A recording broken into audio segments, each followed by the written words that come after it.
I don't care how far the roots go out, they still chop it at a certain dimension and move the tree. So if you knock out a few roots on this side of the plow, that tree's still fine. I mean, that thing is telling me, hey, it's a chop I've wood. got an answer for you on that. When Groundbreakers was starting the excavation last fall, they came across a couple of roots, and Johnny came into the nursery and asked what to do. And I told him, I said, well, the tree's dormant right now. I said, what you can do is you can rub some root compound, some root hormone on the roots. You can also seal the roots, but you need to cut them at a certain angle, and I showed him what to do. And then what he decided to do was seal them with pruning seal and put a gunny sack over them and cover them, and that was it. And they didn't talk to an arborist at that time, as far as I'm aware of. They didn't bring it to the attention of the public or the management, the superintendent, or anybody. So basically, it's not that Groundbreakers is under, they're ultimately responsible. The superintendent who runs this job is the one who oversees every part of it, whether it's the landscaping, the electrical, the plumbing, but specifically the grading. And they just didn't take the protective measures from the beginning. Okay. The whole point is the tree was damaged, so they also came in and said, hey, should we move the tree? Right, exactly. They should have done it back then. You know, if we have other trees there, what is going to be our policy in the future? Because right now, we're fighting things after the fact. You can't have the trees cut down, you're not going to grow them. Well, I want to go back to your point. I guess this is more rhetorical. You said, what are we going to do with the rest of them? And you brought up why wouldn't we hire Dale? We did hire an arborist, and he indicated that tree. It's not the, wait, let me not finish. the hiring of an arborist. If Dale had said that the largest of those trees was toast, what would you have done? Because I want to make sure we do. Steve, if we find another, there's no question about that. No, but Steve's asking, moving forward, if we identify another tree, what would you like to see so that we don't repeat this? I would like to see that maybe you could call a few of these people together and say, look, this is what it is, this is what we need to do. So here's the proof. Do you agree or not agree? And if they don't agree, you better look out. No, I guess maybe you misunderstood where I was coming from. What I'm talking about is evidently, and you guys have touched on it, that part of the issue was the grading and the damage it did. So what mitigation steps are we talking about to make sure that that doesn't occur with anything else? I mean, what are you going to set in place so that we're not up here doing this again in 3 or 4 months? Let me answer your question, Bruce, Steve, and we got a few more questions back here. We need to not reinvent the wheel. It's the first thing. You know, there are in several other counties tree protection guidelines based upon the caliber of the tree or the width of the crown and all that kind of stuff. There are also certain cities and municipalities that require an arborist on site anytime there's construction activities. The mitigation measures, and the protection measures all vary depending on where you go. But if we pull from the best of some of those models, I think that those are things that need to happen. The other thing that needs to happen, especially in our developed areas where we have a lot of public in them, is to actually do more tree hazard assessments. We need to know what's out there. That, in my opinion, should have been done at the very beginning. Should have looked at some of these trees, and in an effort to either protect them or whatever, have an arborist on staff, hey, go through it and do an evaluation of each of the trees.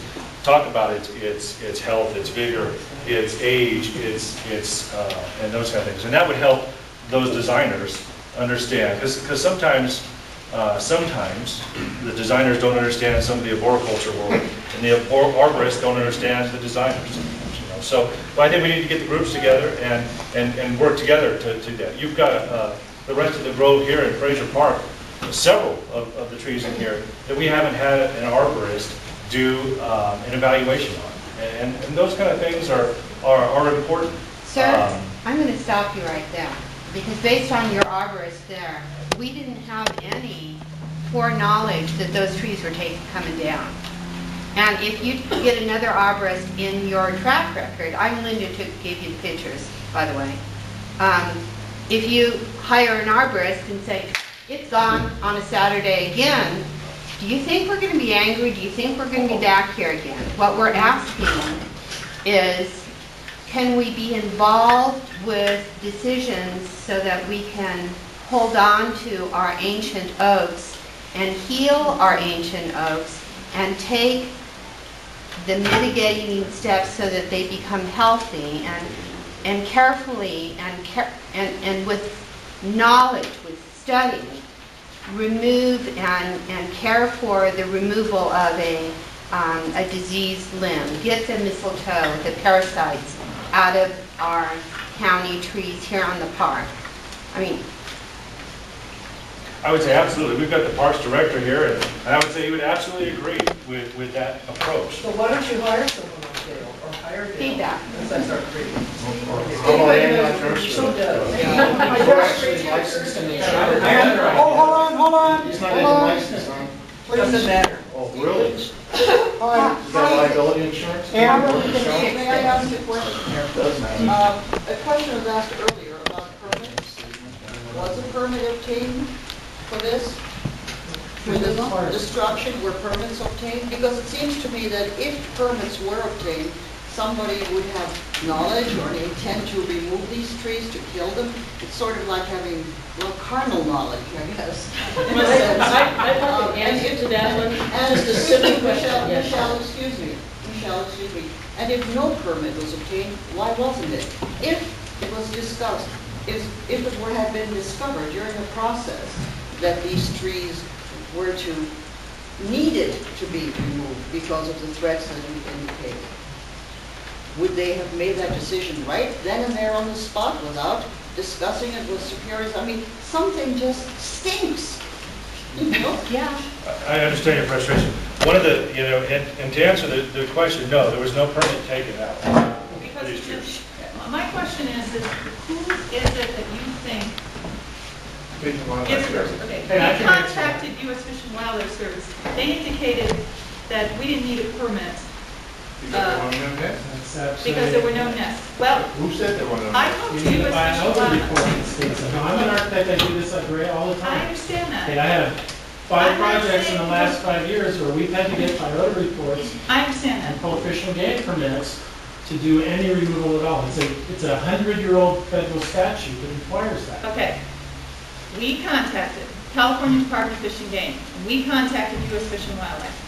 Based on the representations that we gave them, they did not send a biologist and say, don't take it down. Just so you're clear, this county does not require a permit to take down a tree. Right or wrong, there's no permit. There's no Parks and Rec permit to take down a tree. Okay? But there are Well, general that's plan U.S. Fish and policies and Wildlife. specific plan policies. Yes, that those promote that. specific plan policies apply to, this is a county project, and I agree that it should have been handled differently. But I just want to be clear about this permit issue. If the Board of Supervisors, if your MAC wants to make a recommendation, send a letter to the board, send a letter, through the board to Parks and Rec saying, we think we should have an oak tree ordinance, we think you should need a permit for these. We certainly are open to that. But I want to be clear that whatever they did wrong, a permit wasn't part of it. No notification of your community, is part of what wasn't handled appropriately. Thank you. Do you have documentation that you communicated with Fish and Wildlife? Well, I don't write it down every time I talk to them, but I did talk to them. And Matt, you're the one who has the information from the biological service. The issue is, was there an actual nest in the tree at the moment that they cut it down? Tell us what you know about that. The crews on the ground that were here that day told us absolutely no evidence of nests or other birds. Let me clarify that a little bit if I can. My staff was asked to do the job. Came up and did the job. I can tell you, we asked the staff, Bob LaRue. Bob, who? Bob LaRue. Yes. My